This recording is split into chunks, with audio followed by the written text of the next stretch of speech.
The first time you heard the words metabolic syndrome, your world may have shrunk into numbers: blood sugar, blood pressure, triglycerides, waist size. Each checkup felt like an exam you were failing. In this video, we will open another door, a path through intuitive eating. Not another strict diet, but a gentler, science-based way to listen to your body again. As we begin, please remember, any changes to diet or lifestyle should be discussed with your physician. Maybe your doctor warned you're on the edge of diabetes, or your blood pressure is creeping up. You nodded, promising to eat better, while a quiet panic formed inside. Metabolic syndrome often arrives like this, silently, then suddenly serious. The usual response: a desperate search for a perfect diet. But what if that very obsession with dieting is part of the trap keeping your body inflamed and exhausted? Diet culture whispers that your body is broken and only willpower can fix it. Intuitive eating, as described by Evelyn Tribole and Elise Resch, asks a radical question. What if your body is not the enemy, but the wisest partner you have? Metabolic syndrome is real and risky, yet blaming and shaming yourself does not lower your blood sugar. Instead, we will learn how listening, rather than fighting, can slowly calm your metabolism. Metabolic syndrome reflects how your body handles energy: insulin resistance, elevated triglycerides, rising blood pressure. When you diet strictly, your brain senses famine. Hormones such as ghrelin rise, urging you to eat. Your metabolism may slow to conserve energy. This is not weakness, it is biology. Intuitive eating works with this biology instead of against it, gradually rebuilding trust between your brain, your hormones, and your plate. You may have thought, if I could just stick to the plan, my numbers would improve. But neuroscience shows that chronic restriction increases food preoccupation, like trying not to think of a pink elephant and then seeing it everywhere. Metabolic syndrome can make this worse. Erratic blood sugar intensifies cravings. Intuitive eating does not demand perfection. It acknowledges that your biology is stronger than any willpower checklist. Tribole and Resch describe 10 principles of intuitive eating, from rejecting the diet mentality to honoring hunger, making peace with food, feeling your fullness, and gentle nutrition. Think of them as a map away from constant war with your plate. For metabolic syndrome, these principles do not replace medical care. They provide a foundation to build sustainable habits alongside your physician's advice and any prescribed treatments. The first step is bold. Reject the belief that a stricter diet will finally save you. Diet mentality promises quick fixes and blames you when biology pushes back. Research shows most intentional weight loss is regained within years, and cycling up and down can worsen blood pressure and lipids. For a body already struggling with metabolic syndrome, repeated crash diets are like repeated storms. Intuitive eating invites you to stop calling the storm upon yourself. Rejecting diet mentality does not mean ignoring your health or your lab results. It means shifting from punishment to partnership. Instead of thinking, I must shrink my body at any cost, we ask, how can I care for my metabolism with consistency I can live with? This psychological change reduces stress hormones, such as cortisol, which themselves influence abdominal fat and blood pressure. Compassion, it turns out, is physiologically smart. For years, you may have been told to ignore hunger, to drink water or chew gum instead. But hunger is not a moral failure. It is a survival signal. When you repeatedly ignore it, your body responds by amplifying cravings and storing more energy later. Especially with insulin resistance, long gaps without food can lead to blood sugar dips followed by overeating. Honoring hunger means feeding your body before it feels desperate. Tribole and Resch suggest using a hunger scale from 1, painfully starving, to 10, uncomfortably stuffed. Intuitive eating invites you to eat when you are around a 3 or 4, gently hungry, not ravenous, and to pause when you reach around a 6 or 7, comfortably satisfied. For metabolic syndrome, this simple awareness can stabilize energy intake, reduce binge episodes, and support more even blood sugar. It is not perfection, it is practice. Imagine living in a house where certain rooms are forbidden. You would think about them constantly, sneaking glances at the locked doors. That is how food rules work. When you label foods as bad or off limits, your brain assigns them extra power. Studies show that restriction can increase how rewarding forbidden foods feel. With metabolic syndrome, this often leads to cycles of rigid avoidance, then loss of control. Peace begins when no food is illegal. You may fear that if all foods are allowed, you will never stop eating sweets or fried foods. Intuitive eating predicts the opposite. When foods are truly permitted, urgency fades. Like a song once overplayed on the radio, the novelty wears off. In studies, people who make peace with food often experience fewer binge episodes. Over time, your body begins to ask for variety, fiber, and balance, especially when you notice how different foods impact your energy. Inside your mind, there may be a relentless voice. You were bad for eating that. You blew your day. You have no control. Tribole and Resch call this the food police. For people with metabolic syndrome, that voice often borrows language from medical fears, turning every bite into a verdict. Intuitive eating teaches you to answer back with a new voice, one that says, I am learning. One meal does not decide my health. My body is worth kindness. Harsh self-talk is not just emotional, it is physiological. Shame and chronic stress can activate your sympathetic nervous system, raising heart rate and blood pressure, already vulnerable in metabolic syndrome. When meals are surrounded by anxiety, digestion itself can be affected. By challenging the food police and choosing gentler inner language, you may indirectly ease some of the very pressures your cardiovascular system is facing. Feeling fullness is like listening for a song in a noisy room. Diet culture's noise, rules, guilt, calorie math can drown out your body's quiet signals. With metabolic syndrome, large, rapid meals can cause sharp glucose rises, making fullness harder to sense. Intuitive eating suggests pausing mid-meal. Check your hunger scale, scan your body. Are you still hungry or simply finishing out of habit? This simple pause can transform both portions and satisfaction. Studies on mindful and intuitive eating suggest that slowing down and checking in can reduce overeating and binge episodes. For a body with insulin resistance, smaller, better-tuned meals can mean smoother glucose curves and less fatigue after eating. This is not about counting bites. It is about inserting tiny moments of awareness, like pressing a listen button so your stomach and brain can speak before the plate is empty. Have you ever eaten a bland, healthy meal, then prowled the kitchen for something else?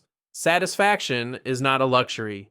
It is a biological cue that says, this meal is complete. Tribole and Resch call it the satisfaction factor. When meals are satisfying, in flavor, temperature, texture, you often need less volume. For metabolic syndrome, aiming for satisfaction can prevent the restless snacking that happens after joyless eating. Imagine a meal as a small orchestra. Protein, fiber-rich carbohydrates, healthy fats, and flavor all playing together. For metabolic syndrome, fiber and protein help slow digestion and temper blood sugar spikes, while fats and flavors add pleasure. Intuitive eating does not dictate exact macros. Instead, it encourages you to notice which combinations leave you pleasantly full and energized 2 or 3 hours later, instead of sleepy or sugar crashing. Food is a powerful anesthetic. After a stressful day, a sweet or salty snack can feel like a soft blanket, but emotional eating rarely solves the original problem. It only adds frustration. For people with metabolic syndrome, frequent stress-driven eating can worsen weight gain and glucose control. Intuitive eating does not demonize emotional eating. Instead, it asks gently, what else could comfort me right now,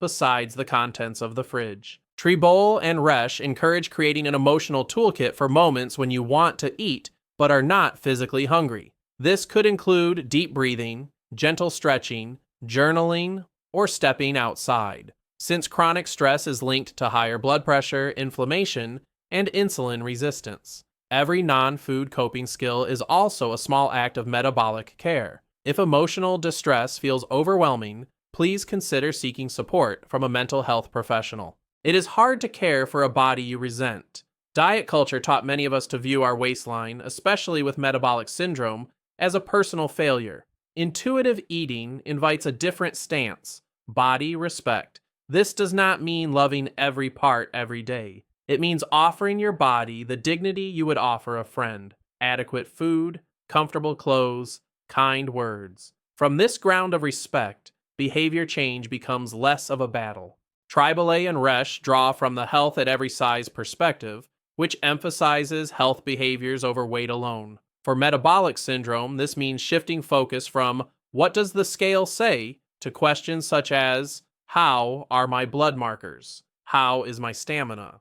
How is my sleep?" Evidence suggests that improving nutrition quality, movement, and stress management can benefit metabolic health even when weight changes are modest. Exercise has often been framed as punishment for eating. Intuitive eating reframes it as body celebration. For metabolic syndrome, movement is a potent medicine. It improves insulin sensitivity, blood pressure, and mood. But the key word here is gentle. Instead of forcing intense workouts you dread, you experiment. What kind of movement actually feels good in my current body? Walking, dancing, stretching, short bursts spread through the day. If you live with fatigue, joint pain, or shortness of breath, traditional fitness goals may feel impossible. Intuitive movement honors your limits. 3 5-minute walks can still improve your glucose handling. Light resistance training can support muscle mass, which helps burn glucose more effectively. Always ask your physician which movements are safe for you, then let go of the idea that only intense sweat counts. Every gentle step is metabolic communication. Gentle nutrition comes last on purpose. Only after rebuilding trust with hunger, fullness, satisfaction, and emotions does it make sense to focus on nutrients. For metabolic syndrome, gentle nutrition might mean adding more vegetables, choosing intact grains more often, or including omega-3 rich foods. The question shifts from, "Is this allowed?" to, "Does this support my long-term health and still feel satisfying?" This balance is where healing takes root. Diet mentality loves extremes. Cut all sugar, cut all fat, total transformation overnight. Gentle nutrition prefers tiny, sustainable shifts. For example, keeping your favorite pasta but adding beans and vegetables, enjoying dessert but savoring it slowly and pairing it with a meal, swapping sugary drinks for sparkling water most days. These shifts may improve triglycerides and glucose control over time without feeling like exile from pleasure. Imagine waking up tomorrow not to weigh yourself, but to ask, "How does my body feel this morning?" Our story follows a person living with metabolic syndrome, once crushed by diets, now experimenting with intuitive eating. They notice their mouth is dry, their stomach softly calling for food, and their mind worrying about labs. Instead of skipping breakfast to save calories, they choose to listen to their early hunger. They prepare a simple breakfast: oatmeal with berries and nuts and a boiled egg. In the past, they might have skipped this, then raided the vending machine by mid-morning. Today, they remember that long fasting can set up blood sugar swings. This breakfast is not a rule, but a response to hunger. It offers fiber, protein, and fats that slow digestion, gently supporting their insulin while showing their body, "I will not starve you anymore." By mid-morning, during a stressful work call, they feel a slight gnawing in their stomach and notice irritability. In the old pattern, they would ignore these cues, waiting until they were shaking with hunger and ready to eat anything. Today, they check their hunger scale, around a 3. They grab a small yogurt and an apple, eat mindfully between tasks, and feel their patience return. Their blood sugar graph, if visible, would likely look gentler. At lunch, colleagues order burgers and fries. The old diet voice says, "You should get a salad with no dressing and skip the bun." The intuitive voice asks, "What would truly satisfy me and honor my health?" They choose a burger, add extra salad on the side, keep the bun, and savor each bite slowly, leaving a few fries when fullness arrives. No food is forbidden. The portion is guided by internal cues rather than external fear. Later, at 3 p.m., fatigue hits. They automatically think of the break room cookies. This time, they pause and ask, "Am I physically hungry or just tired and stressed?" Their hunger scale feels like a 5, neutral. Instead of cookies, they fill a water bottle, step outside for 5 minutes, stretch, and notice their mind clearing. If hunger had been lower, a snack would have been appropriate. Today, rest was the missing ingredient, not sugar. Dinner is with family: rice, stir-fried vegetables, grilled fish, and a small dessert planned. In the past, they might have cooked separately for their diet, resenting both the plan and the family. Now, they sit with everyone, choosing portions that match their hunger and energy needs. They enjoy conversation, notice their fullness around a 7, and wrap leftovers instead of forcing themselves to finish. Dessert is a few mindful bites, not a secret later binge. At night, after dishes are done, the old habit of late-night snacking whispers. They feel a pull toward the pantry. Instead of automatically obeying, they ask, "What am I feeling?" Loneliness and worry about their next doctor visit surface. They open a notebook and write, "I'm afraid my labs will still be bad." Tears come. They breathe, make tea, and realize their stomach is comfortable. The urge to snack softens. They choose sleep as medicine. After several weeks of practicing intuitive eating, they notice quiet shifts. Their energy dips are less severe. They experience fewer episodes of eating until physical discomfort. Cravings are still present but less urgent. Their clothes feel a bit more comfortable at the waist, though the scale has barely moved. At their next doctor visit, some lab numbers begin to inch in a better direction. Not magic, just steady, kinder choices that their body can finally trust. Then life intervenes. A family crisis, long hospital visits, sleep disruptions, old patterns surge back, skipped meals, vending machine dinners, sweets for comfort. Their next blood tests show a slight worsening, and shame threatens to swallow them. In the past, this would trigger another extreme diet. Now, they remember a core message from intuitive eating. There is no failing, only feedback. Their body is not scolding them, it is asking for care again. Healing from metabolic syndrome is not a straight line. Intuitive eating builds resilience, the ability to return to self-care without the drama of starting over. They schedule a follow-up with their physician to review medications and options, and they gently reintroduce hunger check-ins, satisfying meals, and short walks. The story is no longer about heroically perfect control, but about repeatedly choosing connection with their body amid real-life storms. Some critics misunderstand intuitive eating as just eat anything, anytime. In reality, it asks you to pay more attention, not less. It acknowledges nutrition science, fiber, fats, blood sugar dynamics, while refusing to use that science as a weapon of shame. For metabolic syndrome, this means you still aim for heart protective patterns. More plants, less ultra-processed foods, moderate portions. The difference is that you arrive there through curiosity, not coercion. Emerging research on intuitive eating shows associations with lower disordered eating, improved psychological well-being, and in some studies, better cholesterol and blood pressure, even without large weight loss. For metabolic syndrome, this suggests that changing your relationship with food can meaningfully touch your cardiovascular risk. However, intuitive eating is not a substitute for medical treatment. Always discuss any lifestyle approach with your healthcare team. Inside you, beneath years of diet rules and metabolic fear, there is an inner nutritionist, a wise, quiet knowing of what truly feels good for your body. Triboli and Resh's work is about reawakening that voice. It will not always be clear at first, especially if insulin and appetite hormones have been out of balance. But with repeated gentle experiments, you begin to recognize its guidance, like learning to hear a familiar friend in a crowded room. The first practical exercise is simple. For a few days, observe your eating without trying to change it. Note your hunger level before and after, your emotions, and how your body feels 2 hours later. For metabolic syndrome, you might also jot down when you feel especially sluggish, shaky, or foggy. This data is not ammunition for self-blame. It is information for your next gentle experiment. Curiosity is the opposite of judgment.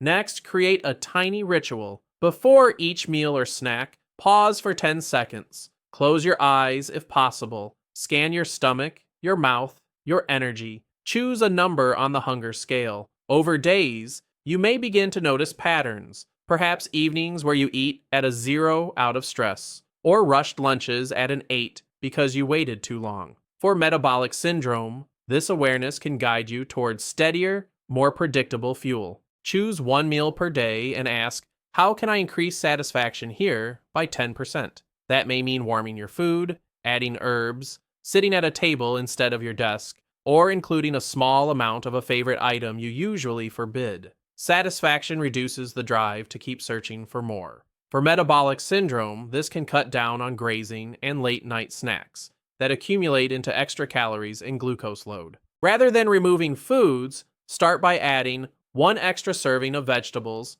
a handful of nuts, swapping part of refined grains for beans or lentils. For metabolic syndrome, these add-ins introduce more fiber, which slows glucose absorption and can improve cholesterol over time. If you are on medications like insulin or other glucose-lowering drugs, always coordinate changes with your physician, as your dose may eventually need adjustment. Write a list titled Comfort That Isn't Food. Include ideas that are realistic for your life: a hot shower, calling a friend, stretching, music, a short walk, breathing exercises. Place this list on your fridge or phone. When emotions surge and the urge to eat without hunger arises, glance at the list and pick one option. For metabolic syndrome, each small moment of non-food comfort reduces extra caloric load and soothed by sugar reflex. Intuitive eating does not mean ignoring professional guidance. Share your approach with your physician,